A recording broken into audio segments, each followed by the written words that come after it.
Boa tarde a todas e a todos.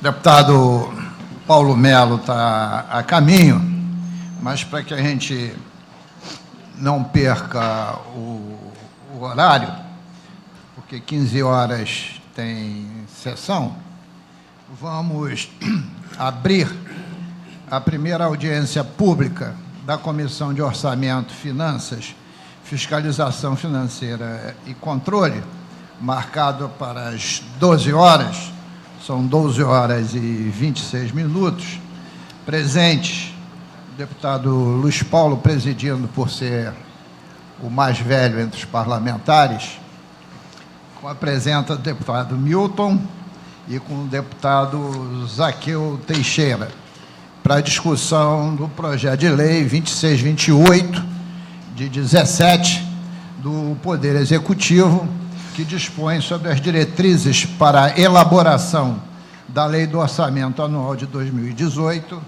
e da outras providências.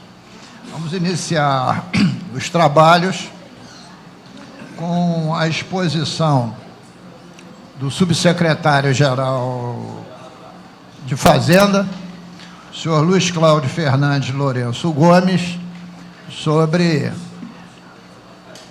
a proposta da LDO de 2018, registrando a presença, como não sei o nome de todos, para não nominar um só, de diversos profissionais da área da fazenda e do planejamento, que agora estão unificadas. Por favor, doutor Luiz Cláudio. Bom dia, deputado. Bom dia, deputado Milton Rangel. Bom dia, só um deputado minutinho, só um minutinho. Tem aqui uma lista que eu esqueci de ver. Presente pelo Ministério Público, doutor Marcelo Azevedo, pelo Tribunal de Justiça, doutor André Saboia, pelo MP também, Amiel Siqueira Carvalho, pelo TJ também, doutor Gilberto de Mello. Presentes ainda a Maria Dulce Galindo, representando o deputado Conte Bittencourt, José Roberto Monteiro, do TCRJ, Nestor de Lima Andrade, também representando o TCE, a Secretaria-Geral de Planejamento, e representando aqui a Cefaz, agora eu posso ler o nome de todos, que é a Mônica Souza, o Rafael Abreu, a Marilda Maciel e a Luciana Ferreira. E faltou o teu nome completo. Josélia. Ué, não botar o nome aqui da Josélia, a gente não começa a reunião. Mas presente aqui, já que eu não achei, a Josélia. E E também presente o desembargador João Ziraldo Maia, representando o presidente do tribunal, Milton Fernandes, desembargador Milton Fernandes de Souza. Ainda presente Marcelo Lima de Castro, do TCE, Toneipson da Silva Abreu, do TCE, Ariane Vieira, da Alerj, agora sim, Josélia Albuquerque, da Cefaz, Mônica Souza, de novo, da Cefaz, Luiz Cláudio já li, o Fábio também já li. Então, está lida todas as pessoas presentes. Por favor, doutor Luiz Cláudio. Bom dia, deputado. Bom dia, deputados. Bom dia a todos. Eu vou fazer uma explanação da proposta LO de 2018, evento necessário, tá, na discussão do orçamento para o ano de 2018. O secretário Gustavo, ele pede desculpas, não pôde comparecer, que ele está indo com o governador para Brasília para tratar dos destaques do regime de recuperação fiscal. Os 4 que faltam, né? Exatamente. Então eu vim representá-los e fazer a apresentação. De início, eu queria comentar que esse projeto ele foi feito supondo o envio e a apresentação da calamidade financeira, tá? E não foi considerado a aprovação do regime de recuperação fiscal. Tá? São duas condições de contorno importantes para a gente prestar atenção. O regime de recuperação fiscal, porque não foi aprovado, efetivamente está naquela questão lá do Congresso, e a calamidade fiscal, porque é uma condição necessária para as nossas contas, senão nós teríamos que fazer a aplicação da LRF a partir de 1º de janeiro de 2018, com todas as suas consequências. A calamidade financeira, Luiz Cláudio, fala mais perto do microfone, tá, que o pessoal não está te ouvindo. A calamidade financeira, ela levanta os efeitos e os prazos da LRF. Por isso que ela foi considerada na confecção da LDO e, se for aprovado, a LOA. O próximo slide, por favor. Eu vou passar aí um pouco dos dados históricos, dos indicadores fiscais, até o primeiro bimestre de 2017. Não é surpresa para todos, né, que nós temos uma situação fiscal que deteriorou nos últimos anos. Eu queria destacar o ano de 2016, o resultado primário e o resultado nominal. Tá? E, especificamente, na questão do resultado primário, a última coluna de 2017, onde é preciso prestar atenção que ele se trata unicamente do primeiro bimestre. Então, por exemplo, aquele resultado orçamentário, 1.184 negativo, ele se refere aos 2 primeiros meses do ano. Se formos extrapolar, poderia se multiplicar por 6. Tá? Então, é só para explicar a comparação. Não cabe comparar imediatamente o 9.782 com 1.184. E assim para todos os resultados. No resultado nominal, eu queria chamar a atenção o porquê que ele...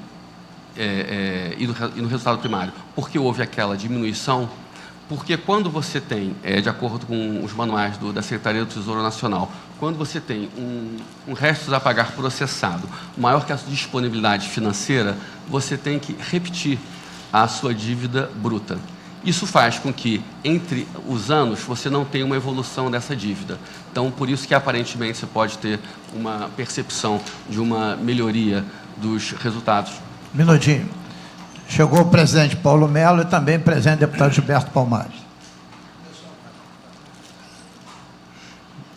Tudo bem, deputado? Bom dia. Obrigado. Mas são só esses 2 cuidados que se tem que ter quanto ao exame dessa tabela. A questão da última coluna, que se refere aos 2 primeiros meses, e a questão de quando você tem um RP processado maior que a sua disponibilidade, você repete a dívida bruta com os consequentes impactos nas estatísticas dos indicadores fiscais. O próximo, por favor. Esse gráfico, ele reflete o passado, em termos de arrecadação de imposto, valores nominais, e o que está acontecendo para 2017 em termos de previsão. Notamos uma leve melhora nominal do ano de 2016 para 2017, algo em torno de 700 milhões de reais, numa receita, falando só de ICMS, da ordem de 31, 32 bilhões. Vamos ver que isso não bate nem ao menos a inflação do período. Esse gráfico, ele mostra a variação nominal e a variação real, ano a ano, apenas da arrecadação do ICMS. O que nós podemos identificar? Nominalmente, nós ficamos, no ano de 2017, como previsão, até com um crescimento acumulado, né, da ordem de 3%, que é aquela diferença de 31,2 para 32 bilhões de ICMS. Mas a variação real, ela fica abaixo da inflação esperada do período.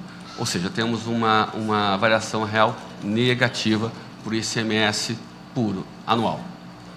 Próximo. Aí apresentamos uma síntese da evolução das receitas e despesas do sistema previdenciário do Estado.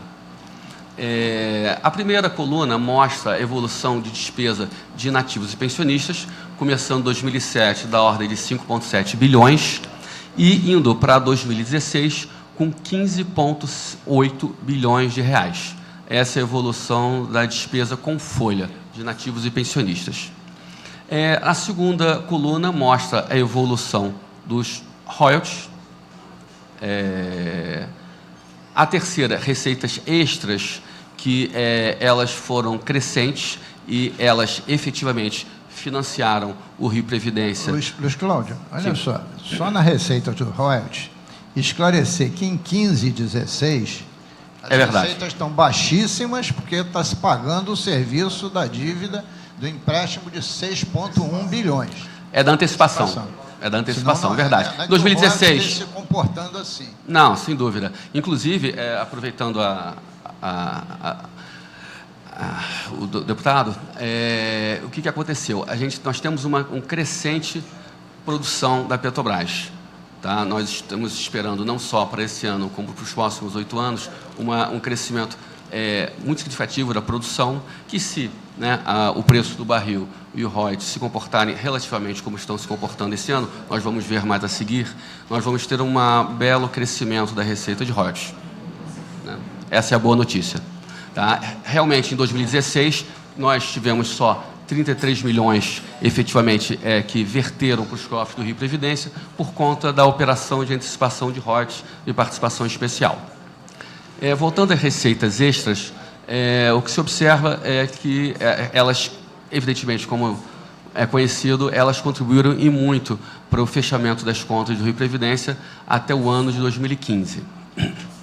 A quarta coluna mostra a receita própria. Tá? A receita própria, ela se refere às receitas de contribuição previdenciária e que não incluem os royalties e participações especiais. E aí, na última coluna, nós podemos observar o efetivo resultado financeiro da receitas contra as despesas, que mostra que o ano 2015 nós fechamos com um pequeno déficit da ordem de R$500 bilhão, e 2016 não, nós fechamos ali próximo dos R$11 bilhões de déficit financeiro no regime de previdência do Estado. Esse quadro mostra o crescimento da despesa da folha de inativos e pensionistas e o crescimento da receita própria do Rio Previdência. É bom identificar como eles estão se descolando. Tá? Enquanto você tem uma variação ali de cerca de 87% do ano de 2007 até o ano de 2016, na receita própria do Rio Previdência, que tem origem na contribuição previdenciária, cabe observar que as despesas cresceram ali da ordem de 170% entre 2007 e 2016. Ou seja, o déficit previdenciário ele vem aumentando ano a ano. Mas também, por favor, o Luiz Cláudio, claro, tem que assinalar, volta lá, por favor, que desde 2013, que com a criação do RJ-Prev, né, todos os novos ativos vão para o RJ-Prev. Sem dúvida. E todos os antigos continuam no Rio Previdência, que passou a ser financeiro. Então, a curva azul, ela só vai crescer para que o RJ-Prev fique saneado. Então, e isso vai descolar cada vez mais, porque senão, parece o seguinte, o Estado não para de gastar com um ativo. Não, é porque todos os ativos não descontam mais. Então, isso foi uma escolha que o Estado fez. Botar aquilo para estourar, para o outro ficar ação. Em 2013, realmente, foi feita uma restauração do sistema previdenciário do Estado, com a criação da RJ-Prev, com a segmentação de massa. E esse aumento, a partir de 2013, ele é explicado também pelos todos aqueles aumentos foram concedidos para as carreiras, etc., né? Evidentemente que essa reestruturação do sistema previdenciário tem o seu efeito. Hoje, por exemplo, para ilustrar essa questão, nós temos cerca de 20 mil pessoas que entraram no sistema público após essa reestruturação da Previdência. Todas elas não fazem parte do regime financeiro, e sim do regime previdenciário. O RJPrev, né, porque ele só captura os funcionários a partir do teto do INSS, ele não capturou essas 20 mil pessoas. Hoje ele está com cerca de 2.500 a 3.000 ingressos, enquanto o sistema capitalizado, que não é o RJPrev, está com esses 20 mil funcionários. O total de ativos desse sistema capitalizado hoje, é interessante comentar, é da ordem de 500 milhões de reais. Tá? Então, o que a gente observa? Realmente vai demorar, mas em algum momento, nos próximos década e meia, a gente vai ter um sistema capitalizado muito maior que o sistema financeiro do Estado. E aí acabando com esse risco de cobertura dos déficits, que hoje é uma realidade. O Estado hoje tem que cobrir esses déficits no sistema financeiro. Próximo. Nessa tabela, nós estamos mostrando as condições de contorno, as variáveis que foram consideradas para a evolução da receita para o ano de 2018 até 2020, 2017 também. Elas têm origem no Boletim Focus do Bacen, e nós aí podemos observar a evolução do PIB nacional, taxa de câmbio, os índices de inflação, juros e a evolução do PIB, que foram considerados para a projeção que nós estamos trazendo aqui hoje. Essa tabela mostra a evolução total da receita do Estado que foi enviada no projeto de lei da LDO. O que nós podemos observar de fantástico? É a receita corrente e a receita de capital. O que podemos identificar? Nós temos um crescimento da receita corrente que vem unicamente das expectativas de crescimento da inflação e das alíquotas, que também foram majoradas no ano passado. Aí não tem a majoração de nenhuma nova alíquota, mas sim, simplesmente, a evolução do PIB e dos índices de inflação. A questão do royalty, o Josélia está me lembrando aqui, os royalties são a receita patrimonial, tá? Que a gente observa que realmente ali tem um crescimento expressivo. Esse crescimento expressivo da receita patrimonial, que vem dos royalties e participação especial, ela vem da expectativa de crescimento da produção da Petrobras. Mas, tá? Só duas perguntas. Claro. Na receita patrimonial, quando o senhor bota para 2018, 7,1, o senhor abateu o serviço da dívida? Não. Tá? Então, porque isso aí, essa é a estatística e o serviço da dívida, porque o serviço da dívida do Rio Previdência não está no serviço da dívida do Estado de 108 bilhões. Então, na verdade, aqueles 69 bilhões de receita bruta, se você não tirou da dedução da receita, vai dar uma receita corrente líquida em verídico. Quer falar, comentar? Está funcionando? Na realidade, ali a gente tem... Porque a gente registra a receita bruta. É a receita originária. A receita originária realmente é aquela, 67 bilhões. E as deduções estão embaixo, que aparecem, então, eu acho que detalhadas na próxima slide. Na próxima slide. Não, mas se tiver nos 16, tudo bem, acaba empatando. 16 ali é município Fundeb. Município Fundeb. Por quê? Porque a dedução do royalty está numa discussão de que ela deverá ser registrada como despesa, como o tribunal está exigindo, mas isso, contabilmente, ainda está em discussão conosco. Então, por isso, o royalty está aparecendo pelo bruto. Só para atender o senhor... É só o temor, porque a segunda vez, porque na correção do orçamento de 17, que está em vigor, isso já foi feito. vocês estão tentando chegar a uma receita corrente líquida real, né?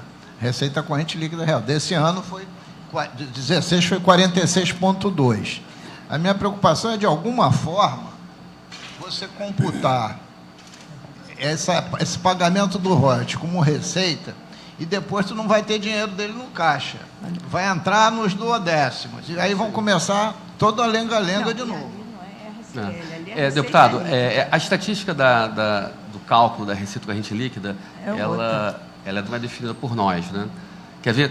Pode adiantar o slide e mostrar aquele gráfico? Ali não é receita corrente líquida. A receita corrente líquida está detalhada adiante, tá? Só para então, já ultrapassar essa... chegar ao detalhamento. Exato. Não, o gráfico. Está aí. Esse. Aí, deputado, já que o senhor comentou, aí tem a receita corrente líquida calculada, segundo os manuais, né, do Tesouro Nacional, e a ajustada, tirando exatamente o impacto do royalties. Tá? Perfeito, perfeito. Porque realmente essa preocupação que o senhor tem, ela está muito latente também. Porque realmente é um dinheiro que... A questão é uma receita originária do Estado, ela tem que fazer parte das estatísticas do Estado, mas ela não chega à Previdência. Porque nós já cedemos. Perfeito, perfeito. Pode voltar.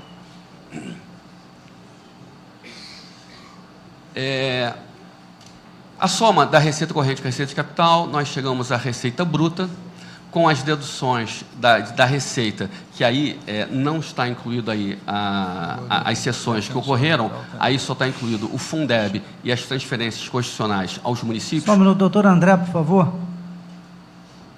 Está aqui nessa cadeira aqui, doutor André, defensor público geral. Obrigado pela sua presença. Bom dia. Também pedir desculpas aqui, Luiz. Antes eu estou com um problema com o filho, que todos sabem, eu estava numa conferência médica, porque ele teve um problema de infecção, a gente estava, então eu queria pedir desculpa pelo atraso aqui, tá ok? E agradecer ao Luiz Paulo por ter tomado conta da reunião. Mas a questão da receita bruta, ela está ali calculada, é simplesmente a soma da corrente com a de capital. As deduções, elas se referem às deduções do Fundeb e às transferências aos municípios, e que aí nós chegamos à receita líquida, que não é receita corrente líquida, de 52, 54, 57 para os anos de 18, 19 e 20. Tá? Aqui, nessa tabela, eu mostro somente as receitas do Tesouro. Tá? Qual é a diferença? Não tem aí todas as receitas do Estado, porque não tem as receitas de convênio. Aí eu só estou mostrando efetivamente o que entra no caixa do Tesouro Nacional. Desculpe, Tesouro Estadual. Ato falho. É que você já imaginou que nós fôssemos uma república independente? Mas, observando ali a nossa maior... observando a nossa maior item de receita, o ICMS puro, nós ali podemos observar a evolução dele, de acordo principalmente com a inflação e do PIB. Né? O projeto ele tem toda uma econometria para a evolução das receitas tributárias, que leva em consideração a inflação, crescimento de PIB, juros e etc. Comentando apenas o total bruto arrecadado para o Tesouro, para o ano de 16 nós tivemos 54, 17 temos uma expectativa de 55,8 e para 2018 uma 57, 19 e 20, 60 e 64 bilhões de reais. As deduções, outra vez, são as deduções, apenas as deduções relativas ao Fundeb e as transferências aos municípios, perfazendo um total líquido de receita do Tesouro de 39 bilhões em 16 e 39 bilhões em 17. Tá?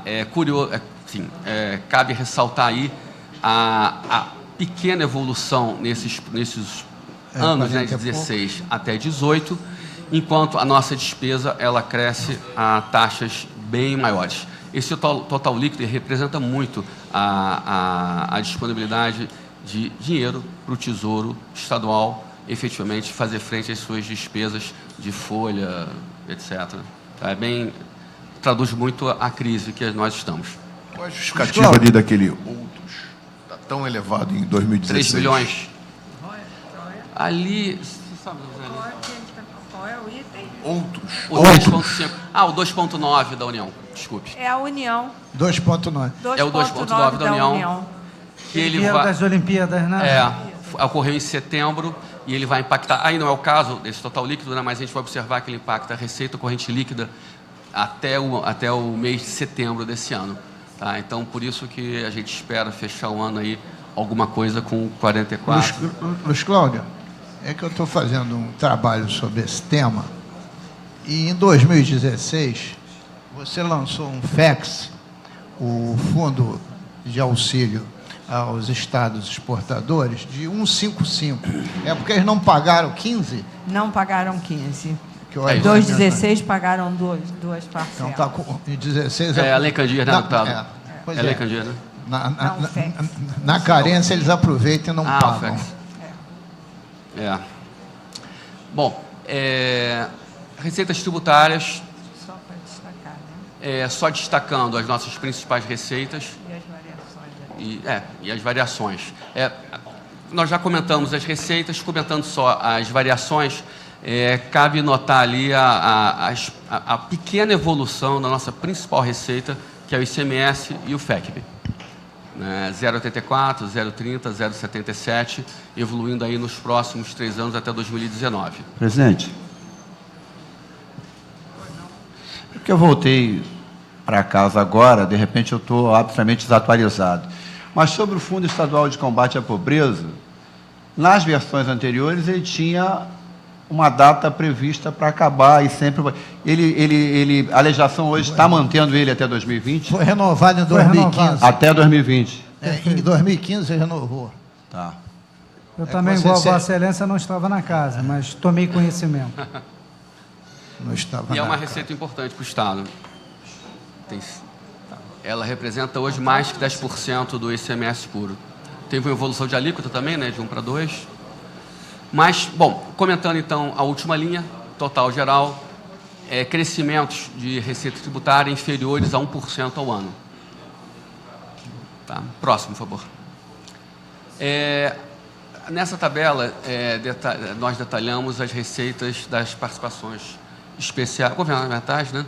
A evolução dos royalties e, efetivamente, o que fica para o Tesouro e o que iria para o Rio Previdência, deputado. Né? Aquela linha do Tesouro, 1,7, 1,8, 1,7, ali tem todas as deduções constitucionais e legais do valor bruto de royalties. Então, ali tem aquela cessão que houve para a União em 1999, que dá mais ou menos aí 1,2 bilhões por ano e vai evoluir até 2021. Tá? Depois de 2021 ela acaba, mas ainda consta ali. E no Rio tem FECAM, tem PIS, no Tesouro. Tá? E o que, após todas as deduções do valor bruto de royalties, por exemplo, o ano de 2017, estamos esperando o valor bruto de 4,9 bilhões, se tira as deduções do Tesouro, que são a seção da União, PIS e etc., FECAM, e aí sobra para o Rio Previdência, né? Isso é apenas um cálculo, 3,2 bilhões de reais. Evidentemente que esse valor está cedido. Quer dizer, na verdade, não sobra nada. Né? Exato, esse ano 2016 foi 33 milhões, esse ano vai ser da ordem também desse. Nós estamos 500. pagando isso por ano. Deixa eu só fazer uma pergunta. Pelo que eu entendi da sua preliminar, os senhores só trabalharam com essas projeções com aquilo que a gente tem direito hoje. Então, nos royalties não estão contabilizadas a decisão do Fux de amanhã, que eu espero que venha favorável. Tomara, né, deputado? Nem futuras questões do gás, nem as dívidas que eles nos devem por ter nos roubado na mão grande a partir de 2013, quando não computaram o preço do barril vendido das subsidiárias. Quer dizer, só aquilo Essa que evolução tá é na com o que regra. está hoje. Com o que existe hoje de portaria da ANP, de lei, não tem nenhuma evolução. Tá? Ou seja, pode melhorar. Não tem como piorar. É despesa. Esse quadro ele mostra uma evolução das despesas, tá? Muito embora a LDO ela foque muito em receita, mas aí tem a evolução das despesas que foram consideradas. Cabe destacar o nosso principal item de despesa, que é a nossa folha pessoal em encargos sociais, para o ano 2018, 40, 19, 42, 2020, 43, e com o detalhamento da evolução da folha do executivo e da folha dos inativos e pensionistas. Temos ali o executivo e os pensionistas evoluindo relativamente em paralelo, proporcionalmente. Executivo 17, inativo e pensionista 18, LDO 18,3, 18,8 e a folha de inativos e pensionistas alcançando 19,4 bilhões em 2020. Quando você bota recurso Tá. do Tesouro, né? Não, volta um pouquinho, por favor. E aí, perfazendo um total de despesa, por exemplo, em 2018, de 72 bilhões. Esse número ele engloba todo o Estado, ele não engloba só o Executivo, ele engloba também todos os poderes, né, como vocês podem observar, tem ali 4,6 bilhões de pessoal em cargos dos poderes e... Receita própria da administração direta. Como a Josélia está comentando, a receita própria da administração direta e etc. Tá? Então, ali representa a totalidade das despesas do Estado do Rio de Janeiro e sua evolução. Aí nós mostramos o resultado primário. Ele, efetivamente, ele mostra linha a linha o cálculo do resultado primário esperado para o ano de 18, 19 e 20. Podemos começar ali com só para acompanhar, a receita total. Tá? Aí eu estou falando do executivo. A despesa total e aí depois a despesa primária, do Estado inteiro. A despesa primária resultante. Como nós vimos no quadro anterior, nós tínhamos lá 72 bilhões de despesa do Estado inteiro, que nós subtraímos o quê? Da receita total do Estado, com suas deduções, claro. E aí nós chegamos a um resultado primário, antes do pagamento de qualquer juros e amortização, da ordem de 12 bilhões de reais. A evolução desse valor para o ano 19 e 20 é 12 bilhões e 18, menos cerca de 10 bilhões de resultado primário em 19 e 9,2 em 2020. Quanto a gente está carregando de restos a pagar de 15, 16 e projetado para 17? Olha, deputado, vou ter que... Você se lembra? Acho que nada, né? Não, carregando de acordo com... Não é nesse número, não. Quanto é? Não, de 17 seria, acho que em torno de 23 bilhões, se não Somado acontecer nada. Não. Somado com 16 e 15. Isso, 16 É o acumulado, né? o acumulado. 23 bilhões. 20, mais ou menos 20 a 23 bilhões, se não acontecer o acordo com o governo federal. Que não está nesses cálculos. Que não está, nós não estamos considerando. Porque aí o buraco É enorme. estratosférico. Não, esse ano o déficit financeiro é da ordem Coloca de somar 20... o que tem agora com o que vai para Mas frente. Exato. na LDO vem um quadro que dá o RP estimado, deixando claro que é não considerando da União, por isso que ele é bem alto. Próximo, por favor. Aí a gente mostra metodologia de cálculo da receita corrente líquida. Tá? Ela é bem detalhada. Nós temos as receitas correntes, por exemplo, para o ano de 2017. Temos as deduções, por exemplo, o ano de 2017, de 18 bilhões, e o cálculo e a soma correspondente. Por exemplo, para o ano de 2017, esperamos fechar o ano com uma receita corrente líquida de cerca de 44,5 bilhões de reais. Começamos o ano com 47. Por que essa redução? Principalmente por conta do 2,9 bilhões, que em dezembro, que é o cálculo para essa revisão de 2017, esse valor de setembro de 2016 vai ter saído da média. Então, o grande impacto vem daí. Por que começamos o ano com 47, vamos terminar o ano 17 com 44? Como para observar que em 15 a receita corrente caiu, líquida, porque perdemos 7 de depósitos. Agora a receita corrente líquida cai de novo, que perde 2,9. Então, agora, em tese, tem uma receita corrente líquida só contando com aquilo que é real, 44,5. Bem real e que observa os nossos esforços de arrecadação de tributo. A evolução de 48 bilhões, 51 e 55.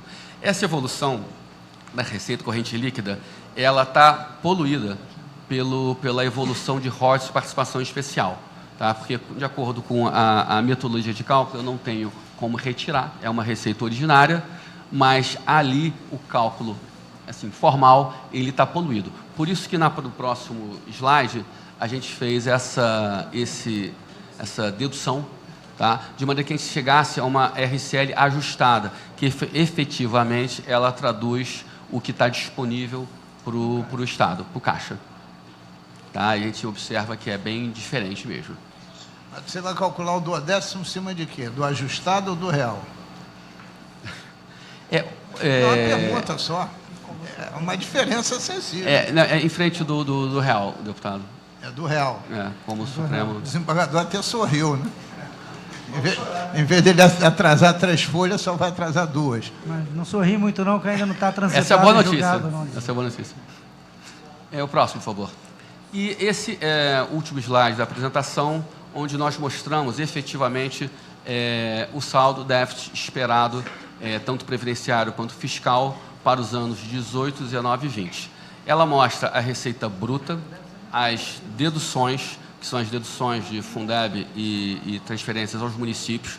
Chegamos a uma receita líquida, que não é a receita corrente líquida. Temos a nossa despesa total do Estado, 72 bilhões, e chegamos a um déficit de menos 20 bilhões. Ele está dividido entre déficit previdenciário e déficit do Tesouro. 13 bilhões previdenciário, fiscal da ordem de 7 bilhões. Luiz, esse déficit aí não está computando a dívida deixada para trás, não, né? Não. A dívida é mais isso, exatamente. Bilhões. Com certeza. Então, na verdade, você tem até 2020 mais do que um orçamento total. Sim. De receita Ordem corrente de grandeza. tu tem 2 vezes. Ordem de grandeza. Volto a perguntar. Nada foi feito. No déficit fiscal de 18, de 7,3, está o serviço da dívida do Estado, perfeito? Sim. Dos 108 bilhões. E o serviço da dívida do Rio Previdência? Que... Tá. Ele não está aqui. Ele está no déficit. Aqueles 13 bi, ele computa as receitas e as despesas. Mas está nos 13 bi. Não é que ele não esteja, ele não está computado ali. Lá eu tenho as minhas despesas previdenciárias e as receitas são só as receitas oriundas das suas receitas previdenciárias. É como se fosse contribuição previdenciária, Sim, mas etc. quando você diz aquele buraco dos 13, é o que o Tesouro está cobrindo 13. Sim. Se está cobrindo 13, também está abatido o serviço da dívida do As Rio seções, Previdência. sim, elas não estão consideradas ali, nem não... na receita, nem na despesa.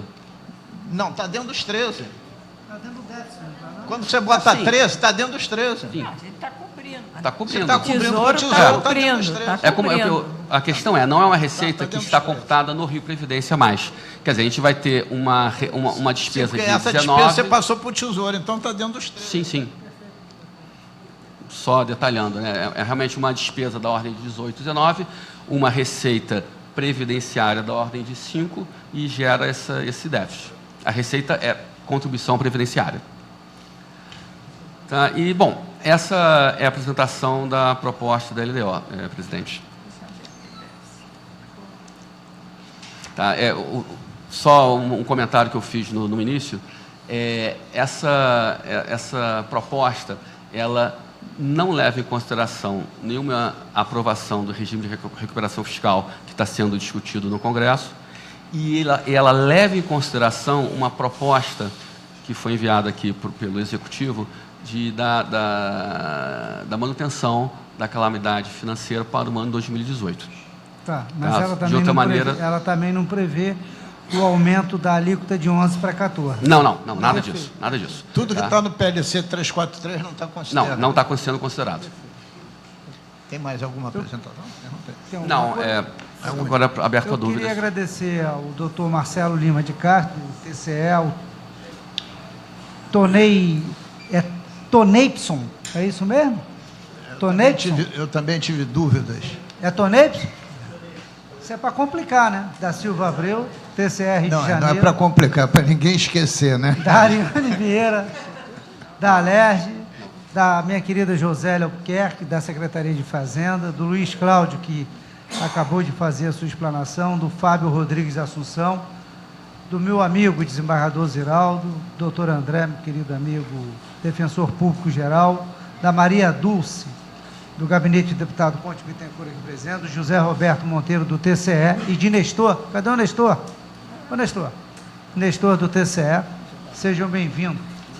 Também o doutor Marcelo Azevedo, do MP, doutor Andréia Saboia, do Tribunal de Justiça do Estado do Rio de Janeiro, doutor Amiel, do MP do Rio de Janeiro, doutor Gilberto de Mello, do Tribunal de Justiça do Rio de Janeiro, doutora Mônica de Souza, subsecretária de Planejamento e Orçamento, e da Luciana Ferreira, também da Cefaz. Obrigado a presença de todos. Vou franquear a palavra.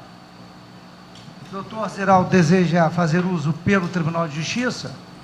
Não. O Tribunal de Justiça observa, né? Só observa. Tudo bem? Ficou contente aí, né? A participação já pela receita corrente, não pela ajustada, já deu uma certa tranquilidade. Doutor André? Franquear a palavra. Tem alguém, algum representante de entidade civil que queira se manifestar? Então, franquear a palavra aos deputados. Começando Estou inscrito. Oi? Estou inscrito. Calma, Sérgio. Começando pelo deputado Luiz Paulo. Presidente, eu queria chamar a atenção dos dados da Lei Candir e do FEX. Veja só, em média, se eu somar as compensações financeiras pela perda do ICMS exportação, da Lei Candir, com a ajuda financeira para os estados exportadores, nós estaremos recebendo anualmente aproximadamente 150 milhões de reais. Eu calculei a perda de 2016 da Lei Candir pelas exportações. São 4,2 bilhões de reais. Se eu subtrair esses 150, arredondando, nós estamos perdendo 4 bilhões de reais por ano. 4 bilhões de reais por ano. O Supremo decidiu que até novembro o Congresso Nacional está em mora, tem que votar um sistema de compensação. Se não o fizer, decidiu o Supremo que o fará o TCU com a ajuda do CONFAS. Esse é um tema relevante, porque na ida que tivemos ao presidente da República e também em contato com o Tesouro Nacional, diz o Tesouro o seguinte, que ao longo dos anos, 96 para cá, os estados se beneficiaram muito com as exportações. Então, ganharam muito dinheiro de ICMS com isso. E que eles, religiosamente, eles honram a contrapartida deles, essa merreca de 150 milhões de reais por ano. Esse raciocínio não vale para o estado do Rio de Janeiro. Porque se a Lei Candir só incide sobre produtos primários e produtos semi-elaborados. Se pegar o que a gente exporta por ano, basicamente é petróleo e óleo produzido, que é petróleo primário e óleo semi-elaborado. Ora, isso independe da Lei Candir, porque tudo que se for produzido de óleo aqui no Rio de Janeiro e que não é refinado é exportado.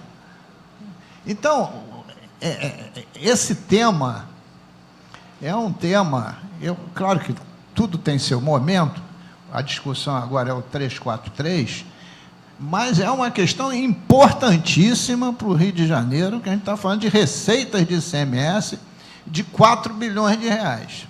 E quando a gente fala, deputado Paulo Mello, do petróleo, no petróleo a gente perde duas vezes, porque quando refina, tributa no destino. Quando exporta, o ICMS é zero. Então, eu acho que esse é um tema muito relevante, porque o quadro que está aí é um quadro desesperador para que o Estado não assuma essa bandeira com grande intensidade, porque essa é uma questão que não é um favor, não é um favor, né? Então, eu queria primeiro realçar essa questão.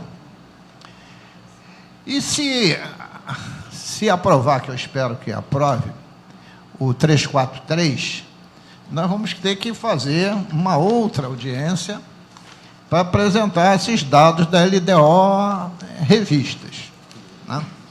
Porque muda absolutamente tudo. O que está aí se perde. Então, senhor presidente, nós temos, qual é o último dia que a gente tem que votar a LDO? Pelo orçamento, entre o primeiro recesso. Eu acho que seria útil postergar até os últimos dias a votação, né? Porque eu acho que se amanhã as 4 emendas forem aprovadas ou não importa o que aconteça com as emendas, de imediato vai para o Senado. O Senado trabalha muito mais rápido, até porque são só 81 senadores. Então, a gente já vai ter um panorama para ter uma proposta de revisão da presente apresentação. Então, deixaria isso como sugestão à presidência. Continua aberta a palavra. Deputado Zaqueu Teixeira. Senhor presidente, eu tenho já acompanhado essa comissão, né, anos seguidos. Chegou um momento que eu perguntei à dona Josélia, né, o Estado faliu? E a senhora disse que não. E as projeções estavam mostrando isso, mas realmente a gente verifica que nós estamos num buraco profundo. É um buraco muito grande. Atualmente, sim, né? E não tem jeito, nós não temos maquininha para rodar. Não temos. Toda a criatividade e aumento de tributo foi colocada à disposição e nós aprovamos aqui na Assembleia. E vejo que nós somos credores do governo federal e não conseguimos receber aquilo que nos devem. Isso é terrível. No sistema em que a federação ela está em xeque. Se nós não rediscutirmos aí a nível federal o pacto federativo, os estados não vão sair desse problema. Porque o próprio regime de recuperação do Estado empurra a dívida para frente. Nada será entregue ao Rio de Janeiro, tudo será financiado. E vejo que é um fôlego pequeno que nós vamos ter, porque o buraco já está aí. Nós não vamos conseguir, em 3 anos, fazer essa recuperação, porque quem vem depois dos 3 também vai pegar o problema, que vai estar tudo refinanciado, tudo jogado para frente. Então, eu vejo que nós temos que nos dedicar a fazer, né, esse debate e aquilo que nos deve tem que ser pago, porque senão o Estado do Rio de Janeiro, né, que contribui muito, e eles nos devem. Então, o PMDB, que governa esse país, tem uma grande responsabilidade, deputado Paulo Melo, porque governa o país, governa o Estado do Rio de Janeiro, e nós estamos vendo que a solução está em casa. E esperamos que essa solução possa ser posta. Porque não adianta penalizar o servidor, porque o servidor não vai conseguir pagar essa conta. Aumentar a alíquota de contribuição previdenciária, colocar contribuição provisória, isso não resolve. Isso não resolve o nosso problema. É impor uma conta para o servidor que não é justo. Não é justo colocar essa conta para o servidor pagar. Então, deixo aqui, né, essa reflexão e vejo que que pelo menos nós estamos aí, a clareza, a transparência do profundo buraco que nós estamos vivendo hoje no Estado do Rio de Janeiro e que precisamos de unir esforços para sair dele. Muito obrigado. Eu agradeço ao deputado Zaqueu. Eu só dizer o seguinte, que todos nós temos responsabilidade, porque isso não é a ação de um governo ou de outro. Isso é um processo de uma política não estruturante. Na questão especial do déficit previdenciário no Rio de Janeiro, posso atestar com autoridade, não com o meu conhecimento me dá, mas que o tempo me oferece, porque eu sou deputado há quase 30 anos aqui, e em todos os governos anteriores ao nosso, não se estendia aos pensionistas e aposentados os aumentos concedidos ao pessoal da ativa. Nunca teve isso. Era uma grande briga, inclusive, de um deputado desta casa. Isso aconteceu a partir de 2007. E como disse o deputado Luiz Paulo, concordando comigo aqui, claro que é o governo que, pelo artigo 112 da Constituição, tem a primazia de enviar certos projetos à casa. Mas tem projetos aqui que nós fizemos o que a casa queria. Projeto que veio com aumento desse tamanho que nós voltamos ao aumento. Então, todos nós temos responsabilidade em procurar uma saída. Até porque essa saída não é fácil. Quando nós presenciamos, e eu queria até pedir para você deixar a transparência, nós presenciamos que o déficit acumulado vai ultrapassar 2 receitas correntes líquidas até 2020, é uma situação extremamente calamitosa, que não tem saída, não tem nenhum mágico.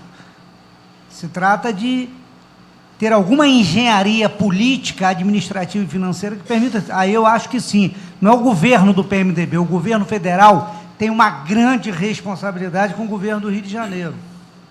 Nós sempre negociamos mal o nosso serviço da dívida, mesmo quando era um governo do PSDB que eu fazia parte, um governo federal, tivemos dificuldades no governo Marcelo para renegociar o serviço da dívida, renegociamos o serviço da dívida dando em garantias o royalties de petróleo, uma grande parcela, que até 2020, se não me engano, 2021. Mas foi uma mamãezada, né? Com barril a 17. Até 2021, nós negociamos. Na época, nós temos o grande problema, o nosso serviço da dívida é um serviço caro pra caramba. Sabe? Na realidade, o maior agiota desse país é o governo federal. O maior agiota desse país. É mais fácil pegar dinheiro com agiota amigo do que pegar dinheiro com o governo federal. Você paga menos, sabe? Nós temos que o deputado Luiz Paulo, sabe, no equívoco contra o Rio de Janeiro, a questão da taxação no destino e não na origem daquilo que é o nosso maior bem, que é o petróleo que nós produzimos, né? Na época nem se imaginava que que a grande produção estaria no Rio de Janeiro, se aventava, mas não, nós perdemos. Quando o Luiz Paulo diz, na questão da exportação, que é o nosso patrimônio, nós temos valor desagregado, não é valor agregado, nosso valor aqui é desagregado, porque nós exportamos um óleo que nós não recebemos nada. Então, acho que isso é responsabilidade de todos, mas o governo federal, não o governo PMDB, o governo federal, quanto ente maior, tem uma grande responsabilidade com o Rio de Janeiro. Explicando que a LDO tem que ser votada até o dia 30 de junho, por impositivo condicional, não sendo votado, a casa fica proibida de entrar em recesso. Deputado Gilberto Palmares. Não, presidente, só pegando um gancho na sua fala, eu acho que quem se apresenta, principalmente numa audiência como essa, discutindo, não está transferindo nem cobrando só a responsabilidade de terceiro, não, está se apresentando ao debate, né? O problema é que a gente, às vezes, até nas formas apontadas para sair da crise, a gente pode, eventualmente, pensar diferente, né? E eu acho que quando tem uma apresentação do dado desse tipo, eu acho que a preocupação nossa não é só debater os dados, né, de forma estrita. É, a partir dos dados, conseguir perceber, né, mais ainda a gravidade da crise econômica do Estado e buscar saídas. Hein, presidente?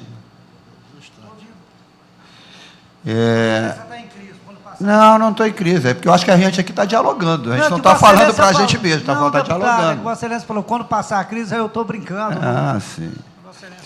Eu queria dizer o seguinte, eu louvo as várias falas que cada vez de forma mais clara cobram, de parte de todo mundo que tem alguma responsabilidade com o Estado do Rio de Janeiro, uma postura mais firme, mais autônoma com relação ao governo federal, porque eu acho que a saída para a crise não é a que tem sido normalmente apontada pelo governo do Estado, que é administrar as coisas da forma como o governo federal está querendo impor, quer dizer, aumentando taxação de servidor, entrando na mesma política que já foi adotada de congelar uma série de questões que vão afetar, inclusive, as políticas públicas de responsabilidade do Estado.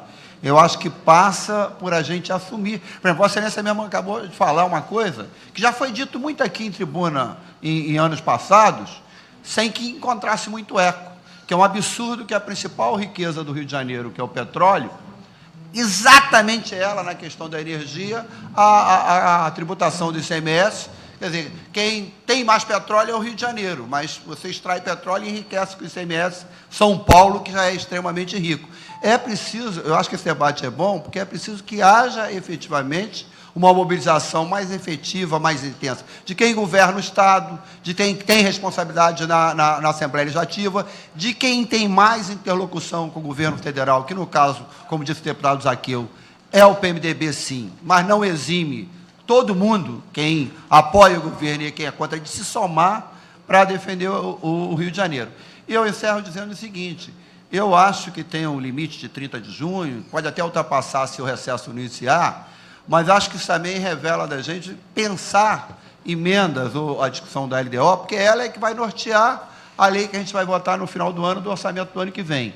Quando o cobertor é extremamente curto, quando começa a faltar dinheiro para pagar funcionário, quando falta dinheiro para manter as 3 universidades do Estado que estão aí quebradas, vai ter um debate também, deputado Zaqueu, de quais são as diretrizes a serem adotadas no orçamento para você estabelecer alguma prioridade. Porque uma discussão é ter firmeza com o governo federal para cobrar o que ele nos deve, reduzir esse tratamento injusto que o Rio recebe.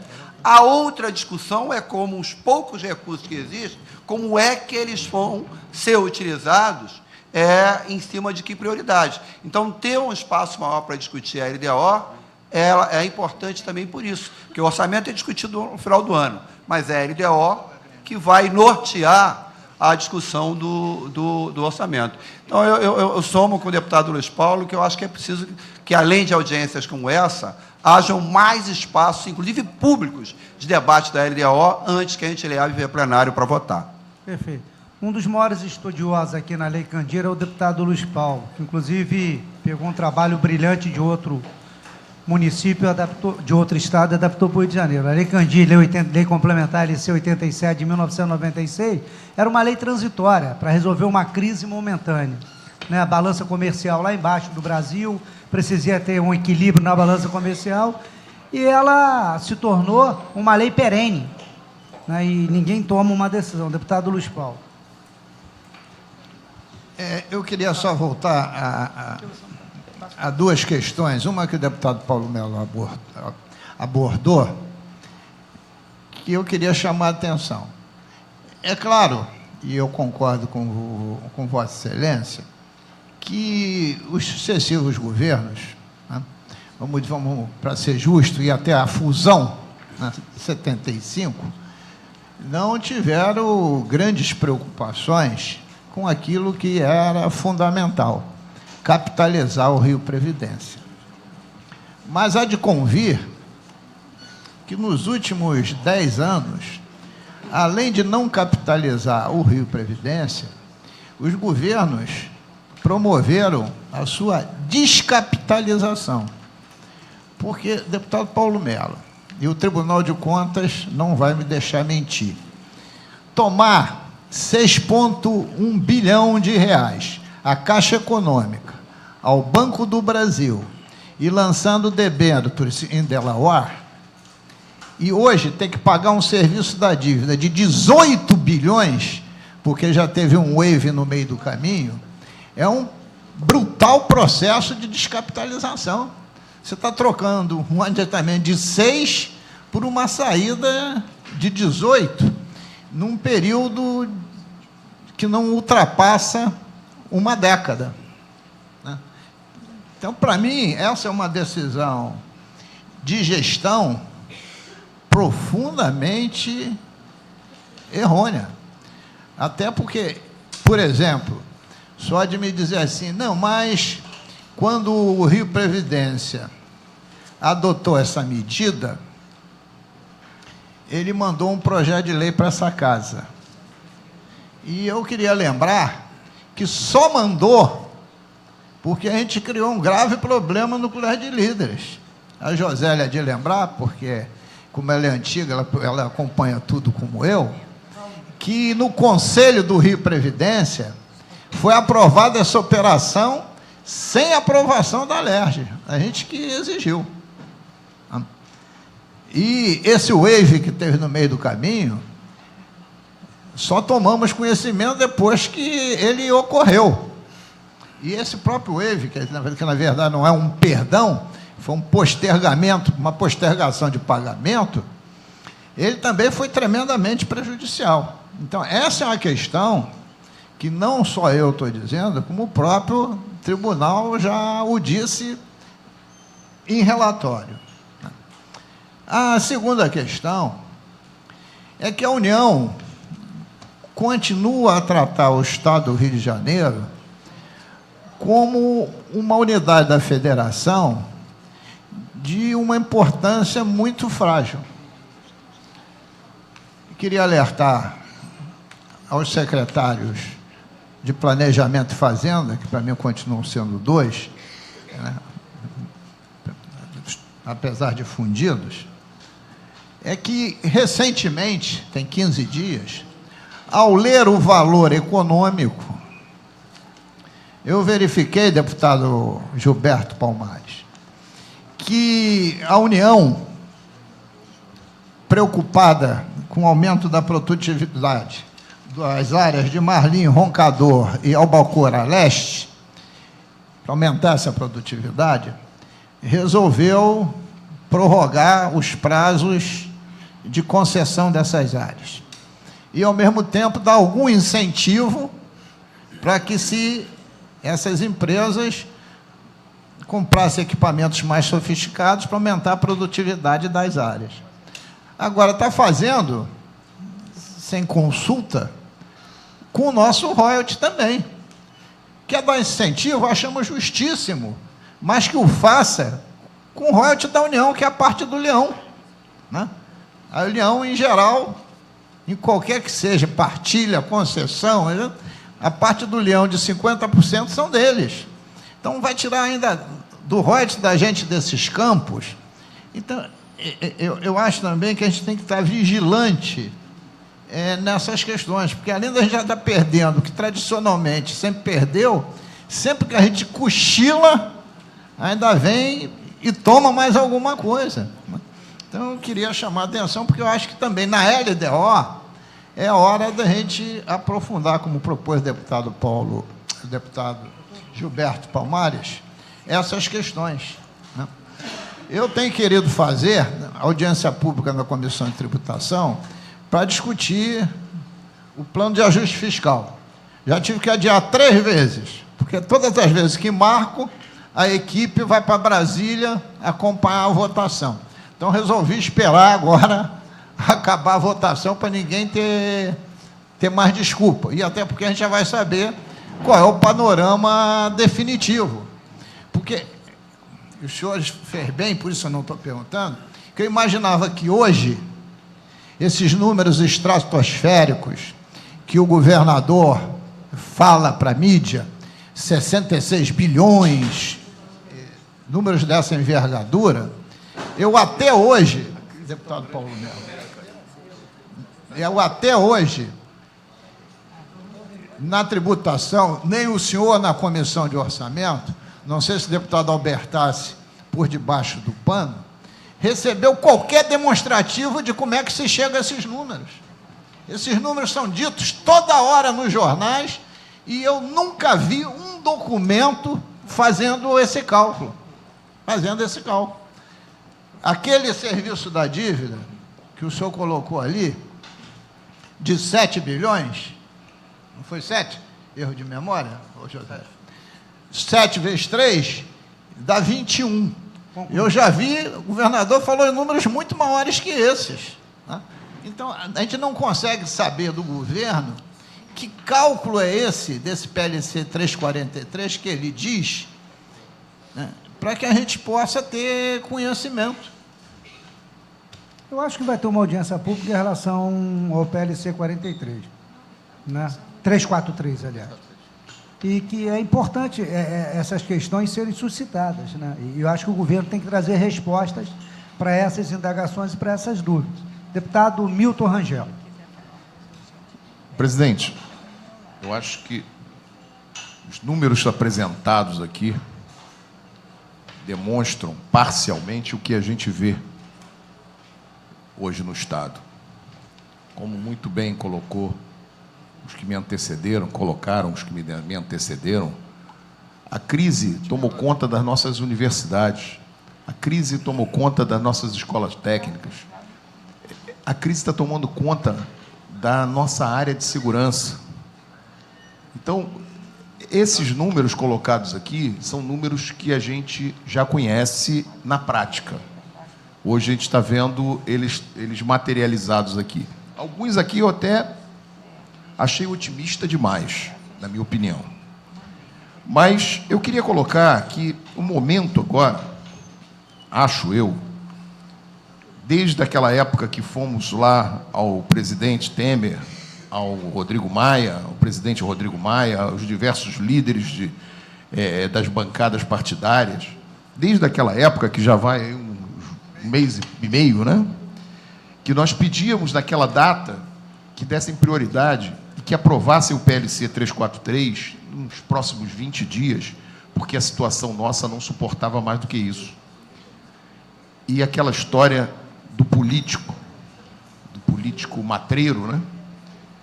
Vamos esticar essa corda para ver até onde essa corda vai. A corda já está enforcando muita gente aqui nesse Estado. Então, o momento agora, acho eu, não é de discutir se o governo é do PMDB, do PT, do PSDB, do DEM, de qualquer partido. O momento agora é de a gente propor soluções efetivas, tentar pressionar nossas bases partidárias para que deem ao Rio de Janeiro uma condição de sobrevida. Não podemos continuar do jeito que está e ficar buscando aqui responsabilidade.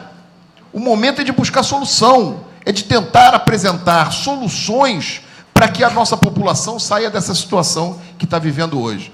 Claro que não é só nossa responsabilidade como deputados estaduais, não é só responsabilidade dos técnicos da Secretaria de Fazenda e Planejamento, não fomos nós, deputados estaduais, que sozinhos, nem o Poder Judiciário, nem o Ministério Público, nem o TCE, que fomos responsáveis individualmente pela crise que se instalou no Brasil, primeiramente, e especialmente no nosso estado do Rio de Janeiro. Hoje nós temos um quadro, eu quando falo que me assustei com os números, eu me assustei com os números principalmente da arrecadação do ICMS. Quando você coloca que a arrecadação do Fundo de Participação do Estado cai e o ICMS sobe, eu não consigo ver essa possibilidade. Eu não sou um técnico da área, mas o que a gente percebe é que a crise, quanto maior bater em Brasília, mais vai bater na gente aqui. Porque nós somos dependente do petróleo, dependente de todos os produtos de Petrobras, por exemplo, a nossa indústria naval, que depende exclusivamente, basicamente, da Petrobras, que hoje está fechada, está quase toda ela fechada. Isso é arrecadação que caiu. Isso é o que se deixou de arrecadar. Quando você vê um Comperj paralisado, uma prefeitura de Itaboraí que arrecadava 800 milhões, arrecadando 200 milhões, isso é a crise que está batendo lá e batendo cá no Estado como um todo, não é só Itaboraí. Não é só São Gonçalo, não é só Macaé, não é só Cabo Frio, que são áreas de royalty que estão com esse problema. Então, eu vou concluir, presidente. Muito obrigado. Então, eu só queria dizer exatamente isso, que a gente não pode permitir, e não pode mais perder tempo, não é permitir, não podemos mais perder tempo buscando culpado, quer no partido A, no partido B, no partido C. Eu não sou do PMDB, não estou aqui fazendo defesa nenhuma de PMDB. muito menos estou atacando qualquer outro partido. Eu estou dizendo só que nós precisamos ser um pouco mais objetivos, aproveitar essas apresentações para a gente construir alguma coisa de produtivo e emergente para a população do Rio de Janeiro. Há 45 dias atrás, fomos levar informação para o presidente Temer que o Estado não aguentava demorar 20 dias. Estamos há 45 dias tentando aprovar a PLC e o Estado ainda está sobrevivendo. Nós não estamos tendo vida regular nenhuma, em nenhum setor. E em nenhum setor da administração pública do Estado nós temos hoje sobrevida. Nós hoje estamos morrendo em todas elas. Muito obrigado, presidente. Deputado Milton, obrigado. Agradecendo aqui o deputado Edson Albertassi, que veio de Barra Mansa lá, de Volta Redonda, e a Avenida Brasil está um caos, né? Tivemos vários ônibus sediados. Dizer só o seguinte, o deputado Milton, não depende muito hoje, a gente tem que procurar soluções. Só existe uma solução, é o padrasto ajudar. O padrasto do Rio de Janeiro é o governo federal. Essa é a única solução. Não existem soluções mirabolantes mais. Se o governo federal não ajudar, se não renegociar a dívida, se não jogar para frente o serviço da dívida, se não isentar de pagar o serviço da dívida... Mas, presidente, o que eu falei foi exatamente nessa direção. Isso. Agora, nós temos colegas, deputados federais da bancada do Rio de Janeiro, fazendo discurso e votando contra a aprovação do PLC, senhor presidente. É disso que eu estou falando. Isso não está no momento de se fazer esse tipo de gracinha. Mas o governo federal precisa ajudar muito mais do que o PLC 343. Mas, presidente, o que revolta é que se fosse para o banco, já tinha uma solução pronta, já estava feito. Se fosse para salvar o sistema financeiro, já estava resolvido. Mas como é para salvar o Estado, que tem servidores, a gente fica aqui nessa agonia. Que eu acho que a gente, inclusive, eu acho que nós temos um papel fundamental colocando, com todo respeito aos parlamentares federais, deputado federal não se elege sem votos de deputados estaduais. Nós somos os maiores cabos eleitorais deles. Na realidade, eles trabalham um pouco e nós trabalhamos muito. Que Vossa Excelência sabe, numa época de eleição, somos nós que vamos para os municípios, para as nossas bases, pedir voto. Eu acho que a gente tem que fazer uma cobrança forte em cima daqueles que têm, de uma certa forma, um compromisso com cada um de nós. E nós temos um compromisso com toda a população. Queria agradecer a presença de todos, abraçar o desembargador Ziraldo, representando o Tribunal de Justiça, meu querido André, defensor público geral, Nestor, representando aqui o Tribunal de Contas, o representante do Ministério Público, vê o nome aqui, que eu não conheço, né? Aqui, doutor Gilberto. O doutor Gilberto está lá no canto só prestando atenção. O doutor Gilberto, quando as coisas estão ruins, ele fica lá tranquilo, né, doutor Gilberto? Tem o Amiel está aí representando o MP, e nós temos também a folha aqui. Só tem esse aqui, não tem um aqui. Não tem aqui Luiz Paulo. Luiz Paulo. Não, só tem esse aqui. E queria agradecer, se tem mais representantes do MP aí, obrigado pela presença. Agradecer a presença de todos. Eu acho que, como disse o deputado Luiz Paulo, cada caso é um caso. Vamos esperar ver o que acontece com a questão do PLC 343. Em decidindo lá, nós tomaremos as providências da Comissão de Orçamento. Deputado Edson Albertassi. Não, presidente, só para colaborar com esse tema, eu sei que o deputado Luiz Paulo já fez referência aqui a um possível novo envio de uma nova LDO, acho que foi o que me contaram aqui. É só para registrar que os anexos da LDO podem ser revistos na LOA, com base no artigo 5º, inciso 1º. Então, no envio da LOA, nós poderemos... Não, mas eu falo do seu ponto de vista das projeções. Tá, a gente pede a projeção, PLC, a gente ter novas projeções são importantíssimas. Mas se for... Não, mas, querido, porque o anexo é frio. Registrado. A palestra, ela é ótima porque fica mais Não, claro, mas só para deixar registrado que há esse precedente no artigo 5º da LRF, de possível revisão da LDO. Tens toda a razão. Senhores e senhoras, nada mais havendo a tratar na audiência pública, convoco na forma regimental os senhores deputados para reunião ordinária para discussão e votação do projeto de lei 2628/2017, oriundo do Poder Executivo, que dispõe sobre as diretrizes para elaboração da lei do orçamento anual de 2018 e da outras providências. Solicito ao deputado Edson Bertassi que possa assumir a presidência para que eu relate.